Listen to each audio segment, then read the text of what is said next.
मालिक, मेरे दिमाग में एक जबरदस्त आइडिया आया है। क्यों ना हम इस जादुई मूर्ति से ढेर सारे सोने चांदी के सिक्के मांग लें। हम रातों रात अमीर हो जाएंगे। ऐसी लकड़ी पूरे इलाके में नहीं मिलेगी। तुझे कुछ गड़बड़ नहीं लगती?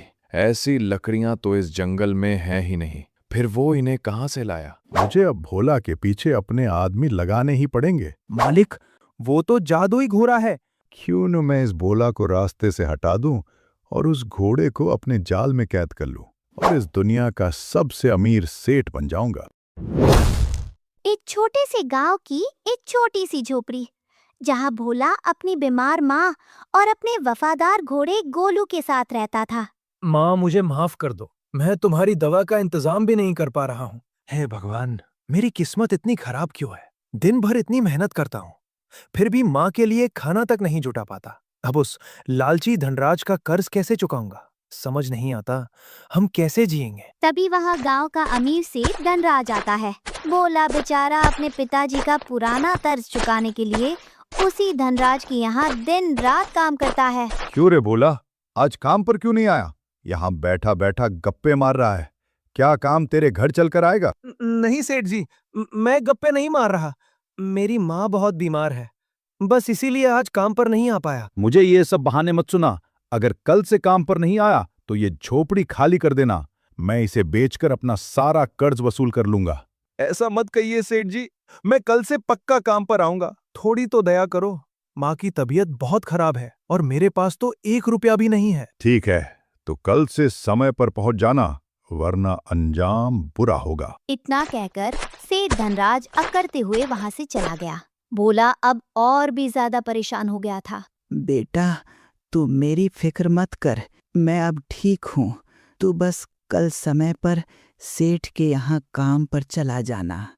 अगली सुबह जब भोला और उसका घोड़ा गोलू सेठ की हवेली की ओर जा रहे थे, तभी रास्ते में उन्हें हरी काका मिले। अरे भोला बेटा, सुबह सुबह कहाँ जा रहे हो और तुम्हारा चेहरा इतना उतरा हुआ क्यों है? सब ठीक तो है ना? हाँ काका, सब ठीक है। बस सेठ धनराज के यहाँ काम पर जा रहा हूँ। अच्छा, तो तू उस धनराज के यहाँ काम करता है? बेटा, जरा संभल कर रहना। वो बहुत लालची आदमी है। वो बस मजदूरी कराना जानता है, पर पैसे देने के नाम पर फूटी कौड़ी भी नहीं निकालता। क्या करूं काका जी? अगर मैं उसके यहाँ काम करने ना जाऊं तो वो पिताजी के कर्ज के बदले मेरा घर हड़प लेगा। फिर मैं अपनी बीमार माँ को लेकर कहाँ जाऊंगा? भारी मन से इतना कहकर भोला और गोलू आगे बढ़ गए। कुछ ही देर में वो सेठ धनराज की ऊंची हवेली के सामने खड़े थे। अरे वाह भोला, मुझे तुझसे यही उम्मीद थी। वैसे तो तू किसी काम का है नहीं, ऊपर से इतना गरीब और फटीचर है कि तुझे कोई ढंग का काम भी न दे। पर हाँ, ये लकड़ियां लाने का काम तू जरा ठीक ठाक कर लेता है। अब खरा क्या है, जल्दी जंगल जा और भारी भारी लकड़ियां काट कर ले आ। जी मालिक, मैं अभी जाता हूँ। भोला घने जंगल के बीच पहुंच जाता है। वहाँ वो कुल्हाड़ी उठाता है और सूखी लकड़ियों को काटने लगता है। उफ, यार गोलू, आज तो मैं बहुत थक गया हूँ। चलो जल्दी से सेठ को ये लकड़ियां दे देते हैं, फिर अपने घर चलेंगे। अरे वाह भोला, तू तो बड़ा मेहनती निकला। आज मैं तुझसे काफी खुश हूं। ये ले, पूरे 50 रुपए। इन्हें रख और अब दफा हो जा यहां से। और याद रहे, कल भी मुझे ऐसी ही लकड़ियां समय पर चाहिए। ठीक है, अब जा। अरे भाई, ये क्या कर रहे हो? उस बेचारे ने इतनी कड़ी मेहनत की, जंगल जाकर भारी लकड़ियां लेकर आया और तुमने उसे सिर्फ 50 रुपए दिए? ये तो बहुत कम है भाई। इतने में तो उसका दिन भर का गुजारा भी मुश्किल से होगा। अरे भाई, तुम नहीं जानते, वो थोड़ा मूर्ख किस्म का आदमी है। उसे पता ही नहीं कि किस काम के कितने पैसे मिलते हैं। और देखो भैया, दुनिया का तो यही नियम है, मूर्ख और कमजोर को शुरू से ही दबाया जाता है। अब तुम ही बताओ, मैं अपना फायदा देखूं या इन जैसे बेवकूफों का? वो तो ठीक है कि तूने उसे ठग लिया, पर क्या उसके घरवाले भी मूर्ख हैं? वो कुछ नहीं कहते इसे? अरे कैसे कहेंगे? परिवार होगा तब ना। बाप बचपन में मर गया और बूढ़ी माँ बीमार रहती है। गरीबी की वजह से इसकी शादी तक नहीं हुई। बेचारा करे भी तो क्या। बचपन से मैंने ही सहारा दिया है और तब से ये मेरे लिए काम कर रहा है। इसे दुनियादारी की रत्ती भर समझ नहीं है। तू ना बहुत घटिया इंसान है यार। मतलब इतने सालों से ये तेरे लिए इतने कम पैसों में काम कर रहा है। अरे इससे ज्यादा तो भिखारी एक जगह बैठे बैठे कमा लेते हैं। बस भी कर यार, अब क्या मैं उसे अपना महल दे दूं? अगर तुझे उस पर इतना ही प्यार आ रहा है तो तू ही उसका कर्ज चुका दे। नहीं नहीं भाई, मैं कहां से चुकाऊंगा। छोड़ो, वो जाने और तू जाने, मुझे इस सब में नहीं पड़ना। सेठ की बातें सुनकर भोला टूट गया था।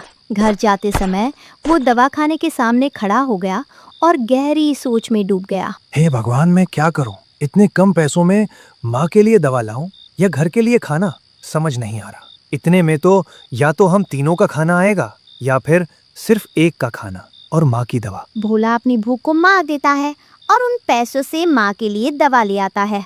माँ को खाना खिलाकर और दवा देने के बाद भोला भी भूख के मारे बिना खाए वहीं जमीन पर सो जाता है। अगले दिन वो सुबह जल्दी उठता है और सबसे पहले मंदिर जाता है। हे भगवान, मैं रोज आपकी पूजा करता हूँ और अपनी समस्याएं आपके सामने रखता हूँ। कभी तो मेरी पुकार सुन लिया करो। मुझे आपसे बहुत सारा धन नहीं चाहिए, बस इतना हो जाए कि सेठ थोड़े ज्यादा पैसे दे दे ताकि हम सब भरपेट खाना खा सकें और माँ की दवा भी आ सके। अरे बेटा, आज तुम इतनी जल्दी आ गए, क्या बात है? कुछ खास है क्या? ये लो, पहले भगवान का प्रसाद लो और फिर बताओ क्या बात। जी, प्रसाद के लिए धन्यवाद पंडित जी। आज मैंने सोचा है कि मैं जंगल के काफी अंदर तक जाऊंगा। वहाँ थोड़े अच्छे किस्म की लकड़ियाँ मिलती हैं। अगर मैं वैसी लकड़ियाँ ले आया तो मालिक खुश हो जाएंगे। क्या पता वो मुझे थोड़े ज्यादा पैसे दे दे। नहीं नहीं बेटा, जंगल के इतने अंदर मत जाओ, वहाँ बहुत खतरा है। वो बहुत डरावना जंगल है। अरे अगर तुम जिंदा ही नहीं लौटोगे तो फिर उन पैसों का क्या करोगे? पंडित जी, ऐसी पल पल मरने वाली जिंदगी से तो मौत अच्छी है। आज मैंने फैसला कर लिया है, या तो अपनी किस्मत बदलूंगा या फिर लौट कर ही नहीं आऊंगा। अब बस या तो भगवान मेरी सुनेंगे या मैं खुद उनके पास चला जाऊंगा। ठीक है बेटा, तुम्हारी जगह कोई और होता तो कब का हार मान चुका होता। पर अगर तुम जा ही रहे हो तो जंगल के बीचों बीच बने उस पुराने शिव मंदिर जरूर जाना। सुना है वहां से कोई खाली हाथ नहीं लौटता। बस सच्चे मन से अपनी इच्छा मांगना, महादेव तुम्हारी पुकार जरूर सुनेंगे। जी पंडित जी, मैं मंदिर जरूर होकर आऊंगा। चलो गोलू, आज हमें घने जंगल के पार जाना है। घबराना मत दोस्त। इतना कहते ही भोला और गोलू उस अनजाने और घने जंगल की ओर निकल पड़े, जहाँ से आज तक कोई वापस नहीं लौटा था। गोलू यार, ये जंगल है या कोई भूतिया जगह? यहाँ इतना सन्नाटा क्यों है भाई? मुझे तो बहुत डर लग रहा है। डर तो था, पर सालों के अनुभव ने भोला के कदम नहीं रुकने दिए।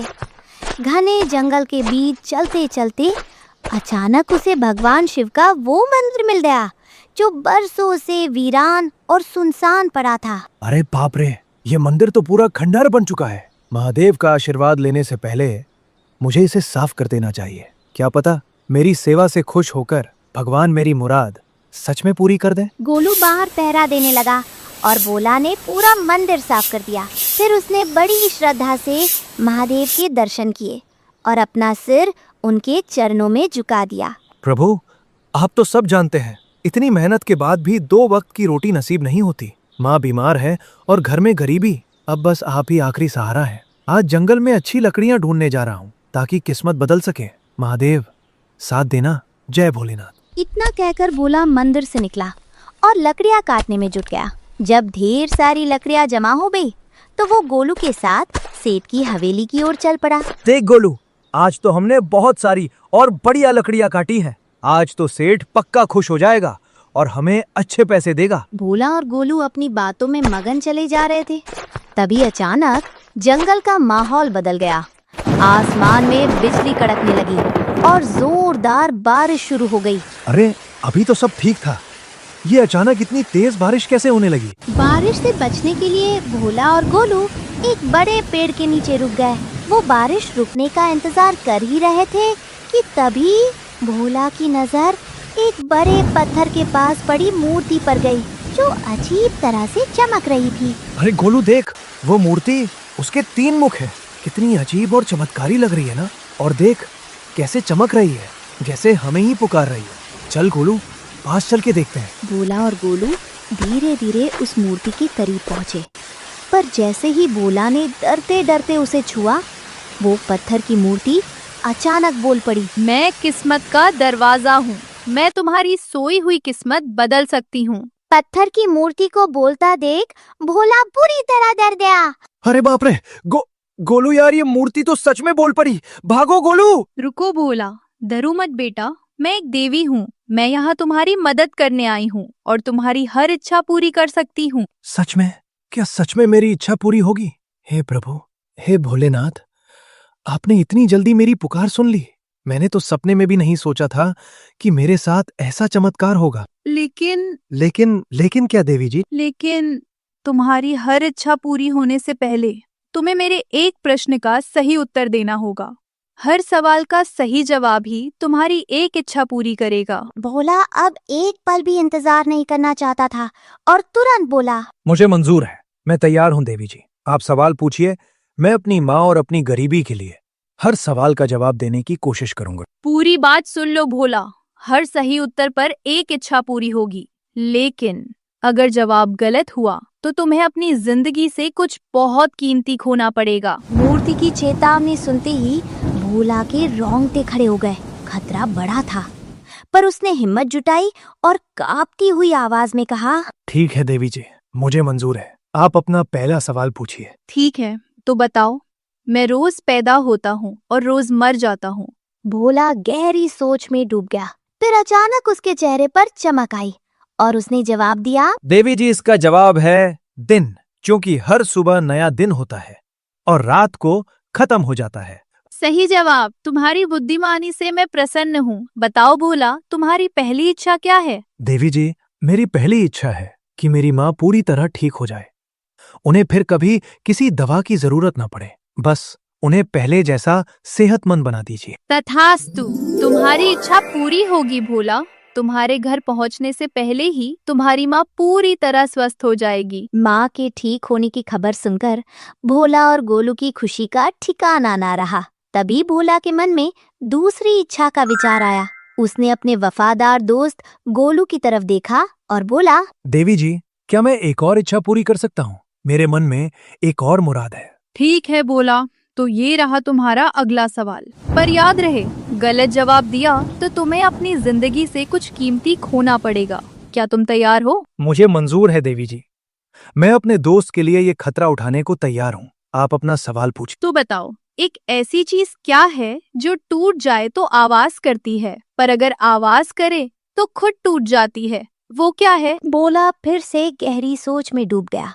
उसे समझ नहीं आ रहा था कि ऐसी कौन सी चीज है जो आवाज करने पर टूट जाती है।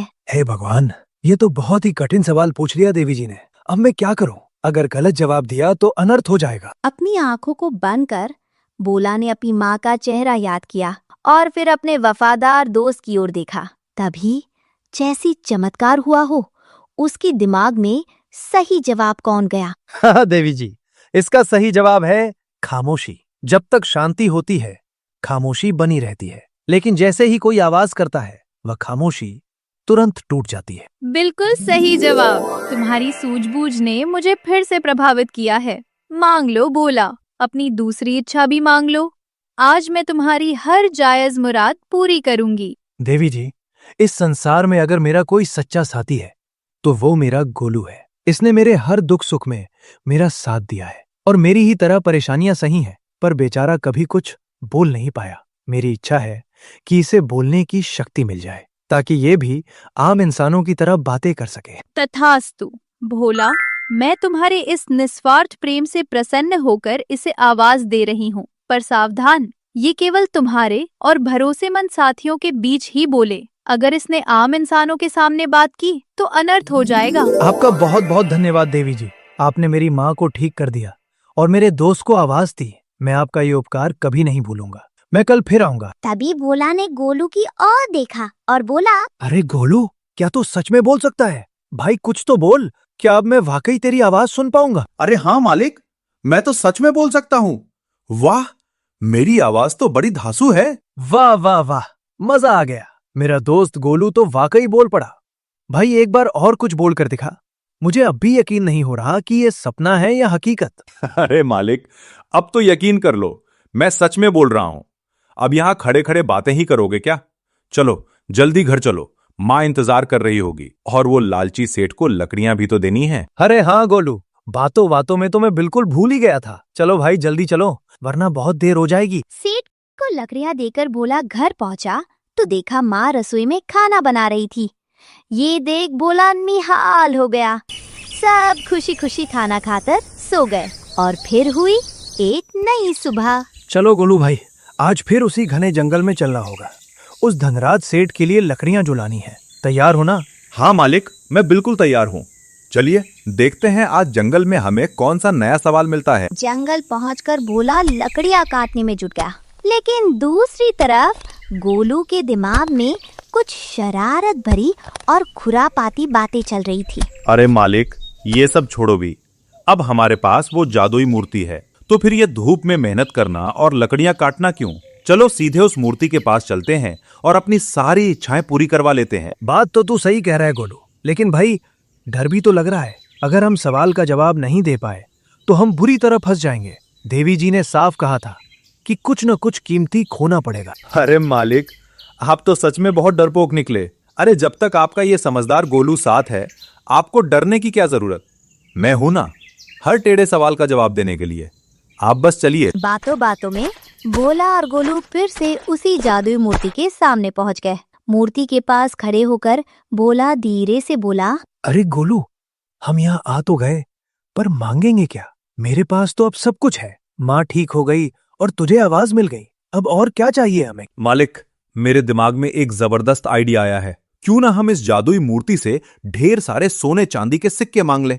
हम रातों रात अमीर हो जाएंगे, उस धनराज सेठ का सारा कर्जा उतार देंगे और फिर रोज रोज उसकी गुलामी और मजदूरी भी नहीं करनी पड़ेगी। अरे वाह, मेरे खाली दिमागी शैतानी घर, क्या आइडिया लाया है। पर भाई एक मुसीबत है, अगर हमने सीधे उस सेठ को सोना दे दिया तो वो तुरंत शक करेगा कि इतने पैसे आए कहां से। अरे हाँ मालिक, ये बात तो मेरे दिमाग में आई ही नहीं। वो लालची सेठ तो बहुत चालाक है, वो पक्का हमें किसी मुसीबत में फंसा देगा। अरे क्यों ना हम मूर्ति से सबसे अच्छी वाली चंदन की लकड़ियां मांग लें। हम वो लकड़ियां सेठ को देंगे तो उसे शक भी नहीं होगा और कुछ ही दिनों में उसका सारा कर्जा भी उतर जाएगा। हाँ मालिक, ये हुई ना बुद्धिमानी वाली बात, ये सही रहेगा।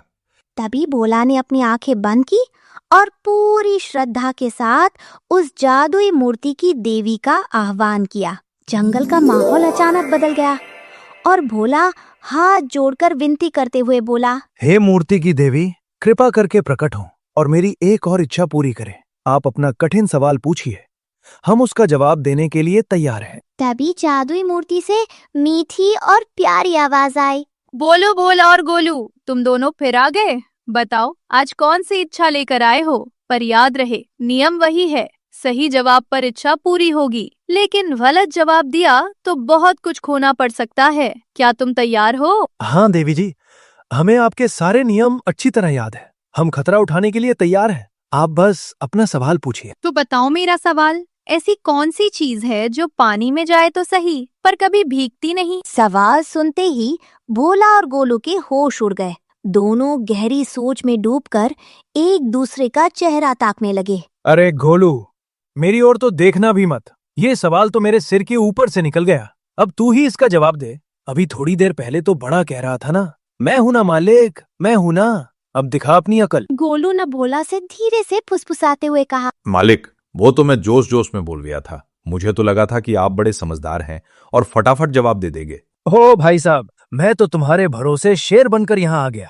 अरे मैं तो अपनी शांति से लकड़ियां काट रहा था। तुम्हें ही यहाँ आने की खुजली मची थी। अब क्या हुआ? सारी होशियारी घास चरने चली गई। रुको मालिक, ऐसे हार नहीं मान सकते। अब मुझे लगता है मुझे अपनी सोई हुई अंदर की आत्मा को जगाना ही पड़ेगा। बस 2 मिनट रुकिए, अभी ज्ञान की प्राप्ति होने वाली है। अरे तो जल्दी जगा अपनी आत्मा को। यहाँ मेरी सांसें अटकी हुई हैं और तू ड्रामा कर रहा है। मैंने तो मन ही मन ये भी हिसाब लगा लिया है कि जवाब गलत हुआ तो मुझे क्या क्या खोना पड़ेगा। अरे मालिक, मूर्ति कहीं भागी थोड़ी जा रही है, थोड़ा सोचने तो दो। ये तो कौन बनेगा करोड़पति से भी भारी सवाल है। और सुनिए मालिक, मेरी सलाह मानिए। अगर जवाब सही हो गया ना, तो ये छोटी मोटी लकड़ियां छोड़िए, सीधे खजाना ही मांग लेना। बार बार कौन इन पेचीदा सवालों में फंसेगा। अरे देवी जी, बुरा ना माने तो क्या कोई लाइफलाइन या ऑप्शन मिल सकता है क्या? कोई ऑप्शन नहीं मिलेगा गोलू। जवाब दिए बिना तुम यहाँ से हिल भी नहीं सकते। आखिरी बार सुन लो, ऐसी कौन सी चीज है जो पानी में जाए पर कभी भीगती नहीं? तभी गोलू के दिमाग की बत्ती जल गई और उसके चेहरे पर एक बड़ी सी मुस्कान आ गई। बिना एक पल गवाए वो झट से बोला, देवी जी आया, आ गया। अरे इसका उत्तर तो परछाई है, शैडो। क्यों मालिक, सही बोला ना मैंने? सही जवाब। तुम्हारी बुद्धिमानी से मैं प्रसन्न हूँ। मांगो भोला, आज तुम दोनों क्या इच्छा पूरी करना चाहते हो? ओ भाई गोलू, मान गए रे तुझे। आज तो तूने सच में मेरी बोलती ही बंद कर दी थी। मुझे तो लगा था आज गए काम से। देखा मालिक, कितनी फुर्ती से जवाब दिया। ये तो इस जन्म में मैं घोड़ा बन गया, वरना पिछले जन्म में तो बड़े बड़े विद्वान मुझसे ट्यूशन पढ़ने आते थे। बस गोलू, अपनी तारीफ बाद में करना, पहले इच्छा मांग लेते हैं। तो देवी जी, हमें आज चंदन की उन लाल लकड़ियों का गट्ठर दे दो जो बाजार में सबसे महंगी बिकती हो। बस हमारा काम हो जाएगा। तथास्तु। ये लो लाल चंदन की लकड़ियों का बेशकीमती गट्ठर। तुम्हारी इच्छा पूरी हुई। अरे वाह, ये तो एकदम कीमती लाल चंदन है। इसे बेचकर हम सेठ का सारा कर्जा चुका देंगे और हमारी गरीबी दूर हो जाएगी। हाँ मालिक, अब देर किस बात की। चलिए उस लालची सेठ का मुंह बंद करके फटाफट घर की ओर चलते हैं। हाँ भाई, बिल्कुल सही कहा।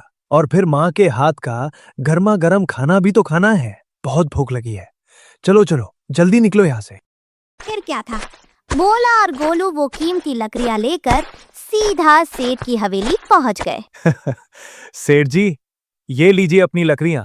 आज तो मैं जंगल में बहुत अंदर तक गया था और सिर्फ आपके लिए ये उच्च किस्म की लकड़ियां लेकर आया हूं। तो मालिक, क्या आज इसके लिए आप मुझे थोड़े ज्यादा पैसे दे सकते हैं? अरे वाह वाह वाह वाह, तुमने तो भारी कमाल कर दिया भोला। जंगल के इतने अंदर तो बड़े से बड़ा सूरमा जाने से डरता है, पर तुमने तो आज मेरा दिल ही खुश कर दिया। और इसीलिए मैं तुम्हें पूरे 50 नहीं, 100 नहीं, 200 नहीं, बल्कि पूरे 500 रुपए दूंगा। क्या बात कर रहे हैं सेठ जी, सच में इतने सारे पैसे? आपका बहुत बहुत धन्यवाद मालिक। मैं रोज ऐसी ही लकड़ियां लाऊंगा। आप उनके भी 500 रुपए ही देंगे ना? क्यों नहीं, बस वादा करो कि रोज ऐसी ही लाल लकड़ियां लाकर दोगे, फिर देखो मैं तुम्हें कितना पैसा देता हूं। हाँ सेठ जी, मैं वादा करता हूँ रोज ऐसी ही लकड़ियां लाऊंगा। अब तो मेरे पिताजी का कर्जा जल्दी ही उतर जाएगा ना? हाँ भोला, बस इन 500 में से रोज 300 रुपए मेरे पास जमा करवा दिया करना, ताकि तुम्हारे बापू का कर्जा जल्दी खत्म हो जाए। भोला और गोलू अभी हवेली से निकले ही थे कि रास्ते में उन्हें लकड़ियों का एक बड़ा व्यापारी मिला। ओ भैया, जरा सुनो तो, ये बताओ, क्या तुमने अभी जो लकड़ियां सेठ को दी हैं वो सिर्फ 500 रुपए में बेच दी? क्या वो सच में तुम खुद जंगल के अंदर से लाए थे? हाँ साहब, कोई शक है क्या? मैं और मेरा घोड़ा गोलू खुद जंगल के एकदम बीच से ये लकड़ियां लेकर आए हैं। सेठ जी ने तो इसके बहुत अच्छे दाम दिए हैं। नहीं, शक नहीं है भाई, पर ऐसी बेशकीमती लकड़ियां तो इस पूरे जंगल में कहीं हैं ही नहीं। तुम लाए कहां से? खैर, वो सब छोड़ो, पर ये बताओ, तुम थोड़े मूर्ख हो क्या? अरे साहब, क्या हुआ? आप ऐसा क्यों कह रहे हैं? क्या लकड़ियां लाने में मुझसे कोई गलती हो गई है क्या? अरे भगवान, निहायती बेवकूफ इंसान हो तुम। पता नहीं कैसे लकड़हारे हो। तुम्हें ये तक नहीं पता कि बाजार में लकड़ियों के क्या दाम चल रहे हैं। अरे भाई, मामूली लकड़ियों का गट्ठर भी 1500 से 2000 में बिकता है, और ये तो लाल चंदन था। लाल चंदन? 2,000? साहब मजाक मत करिए, मुझे तो 50 रुपए भी मुश्किल से मिलते हैं। अगर मामूली लकड़ी इतनी महंगी है तो लाल चंदन की कीमत क्या होगी? हे भगवान, मैं सच में गधा हूँ। व्यापारी की बात सुनकर भोला सन्न रह गया। उसके पैरों तले जमीन खिसक गई और वह गहरे सोच में डूब गया। तो धनराज सेठ इतने सालों से मुझे ठग रहा था। मेरी मेहनत की लकड़ियां महंगे में बेचकर उसने मुझे सिर्फ मामूली मजदूरी दी। मैं कितना बड़ा बेवकूफ था। इतना कहकर दुखी मन से भोला और गोलू अपने घर की ओर निकल पड़े। लेकिन दूसरी तरफ वही व्यापारी अब सीधा लालची धनराज सेठ की हवेली जा पहुंचा। अरे वाह, क्या बात है सेठ धनराज, आज तो बड़े खुश नजर आ रहे हो। लगता है आज कोई बड़ी मछली हाथ लगी है। आओ आओ मोहन भाई, बिल्कुल सही पकड़े हो। ये देखो, आज वो भोला गजब का माल लेकर आया है। जरा इस लाल चंदन की चमक तो देखो, ऐसी लकड़ी पूरे इलाके में नहीं मिलेगी। माल तो ठीक है, पर धनराज, तुझे कुछ गड़बड़ नहीं लगती? ऐसी लकड़ियां तो इस जंगल में हैं ही नहीं। फिर वो इन्हें कहाँ से लाया? कहीं ये कोई मुसीबत तो नहीं? हाँ यार, ये तो मैंने सोचा ही नहीं। और इसका बाजार भाव तो इस समय आसमान छू रहा है। अगर हम इसे सही जगह बेच दें तो ऐसा माल हमें रातों रात मालामाल कर देगा। पर धनराज, सोचने वाली बात तो यही है कि वो ये सब ला कहाँ से रहा है। मुझे दाल में कुछ काला लग रहा है, कहीं कोई बड़ी गड़बड़ है। हाँ यार मोहन, बात तो तुम्हारी पते की है। मुझे अब भोला के पीछे अपने आदमी लगाने ही पड़ेंगे। देखना होगा कि आखिर वो ये कीमती लकड़ियां ला कहाँ से रहा है। अगली सुबह रोज की तरह भोला और गोलू जंगल की ओर निकल पड़े।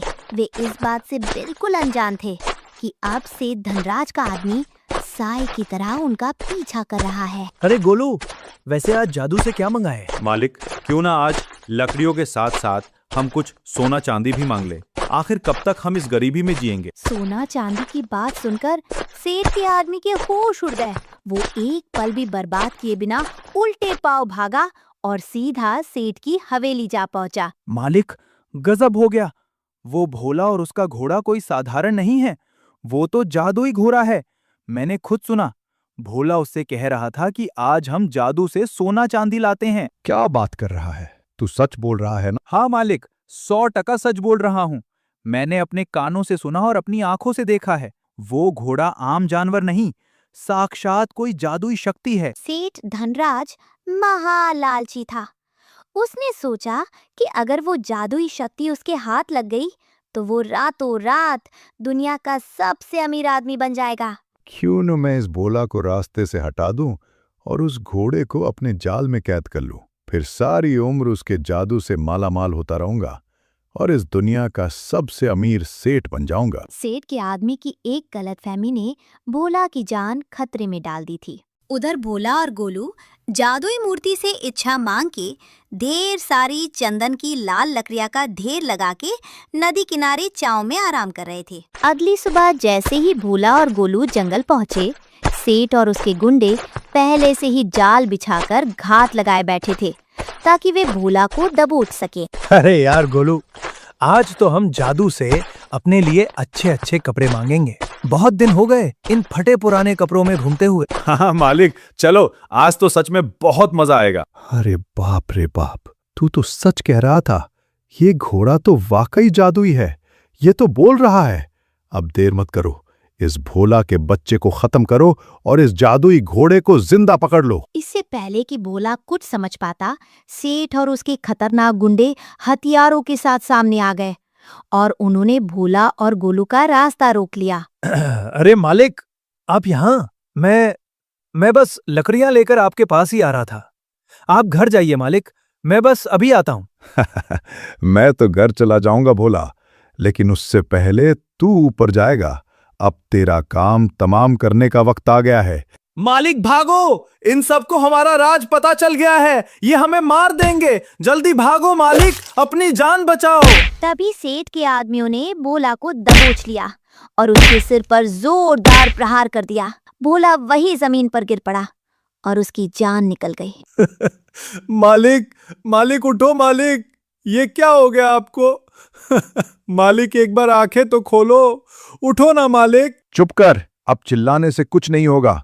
ए लड़को, पकड़ो इस घोड़े को और जंजीरों में जकड़ कर ले आओ हवेली पर। सेठ की बात सुनते ही गोलू के तन बदन में आग लग गई।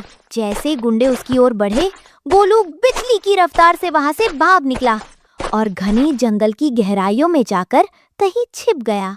मालिक, हमने पूरा जंगल छान मारा, चप्पा चप्पा देख लिया, पर वो घोड़ा कहीं नहीं मिला। वो तो जैसे हवा में गायब हो गया। ऐसे कैसे नहीं मिला? यही कहीं छिपा होगा वो। जाओ और अभी के अभी उसे ढूंढ निकालो। जब तक वो जादुई घोड़ा मेरे सामने नहीं आता, तुम में से कोई चैन से नहीं बैठेगा। रात के सन्नाटे में गोलू वापस अपने मालिक के पास आता है और उनके बेजान शरीर को देख फूट फूट कर रोने लगता है। मालिक उठो ना मालिक, वो दुष्ट लोग वापस आ जाएंगे और मुझे पकड़ कर ले जाएंगे। मालिक उठो ना। आपके बिना मैं तो बिल्कुल अधूरा हूँ। तभी रोते रोते गोलू के दिमाग में उस जादुई मूर्ति का ख्याल आता है। उसे याद आता है कि उस मूर्ति में इतनी शक्ति है कि वो सब कुछ ठीक कर सकती है। हाँ, मुझे मूर्ति देवी के पास जाना चाहिए।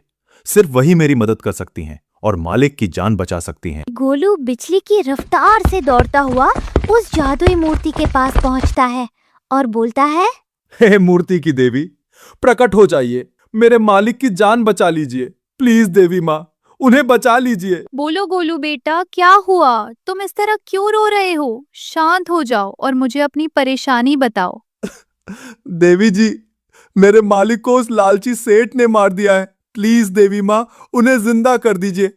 उनके बिना मेरा इस दुनिया में कोई नहीं है। गोलू, तुम तो जानते ही हो कि यहाँ हर इच्छा पूरी होने से पहले एक कठिन सवाल का जवाब देना होता है। क्या तुम तैयार हो? देवी जी, आप सवाल पूछिए, मैं हर सवाल का जवाब देने के लिए तैयार हूँ। बस मेरे मालिक को ठीक कर दीजिए। तो बताओ गोलू, वो क्या है जो पानी पीते ही मर जाती है? गोलू जवाब ढूंढने की बहुत कोशिश करता है, लेकिन उसका दिमाग बार बार अपने मालिक के बेजान शरीर पर ही चला जाता है। मालिक के दुख में डूबा गोलू चाह कर भी उस पहेली का जवाब नहीं सोच पा रहा है। हे भगवान, अब मैं क्या करूं? मुझे तो इस सवाल का जवाब भी नहीं पता। अगर मैं जवाब नहीं दे पाया तो मेरे मालिक कभी वापस नहीं आएंगे। गोलू, क्या तुम्हें इस सवाल का उत्तर नहीं पता? याद रहे, अगर तुम जवाब नहीं दे पाए तो नियम के अनुसार मुम्हेरी कोई सबसे प्यारी चीज छीननी होगी। देवी माँ, मुझे माफ कर दो। मुझे जवाब नहीं पता, पर मेरे मालिक को बचा लो। उनके बदले आप मेरी जान ले लो, पर उन्हें जिंदा कर दो। रुकिए, कहानी अभी खत्म नहीं हुई है। क्या गोलू अपनी आवाज खोकर अपने मालिक की जान बचा पाएगा? और सबसे बड़ा सवाल, अगर भोला जिंदा हो गया तो क्या वो फिर से वही सीधा साधा भोला रहेगा, या फिर भोला और गोलू मिलकर उस पापी सेठ धनराज को उसकी औकात दिखाएंगे? कैसे होगा इन दोनों का महाबदला? क्या जादुई शक्तियों से सेठ के साम्राज्य को मिट्टी में मिला देगा? ये सब देखना मत भूलना। एक ऐसा महा ट्विस्ट जिसकी आपने कल्पना भी नहीं की होगी। लेकिन उससे पहले देखते हैं आप में से कितने लोग बुद्धिमान हैं। उस पहेली का जवाब क्या है? वो क्या है जो पानी पीते ही मर जाती है? जल्दी कमेंट्स में बताओ। सही जवाब देने वाले को हम अगले वीडियो में शाउट आउट देंगे और कमेंट पिन करेंगे। अगला पार्ट मिस नहीं करना चाहते तो अभी के अभी लाइक बटन दबाइए और सब्सक्राइब करके बेल आइकन ऑन कर लीजिए। मिलते हैं धमाकेदार अगले पार्ट में।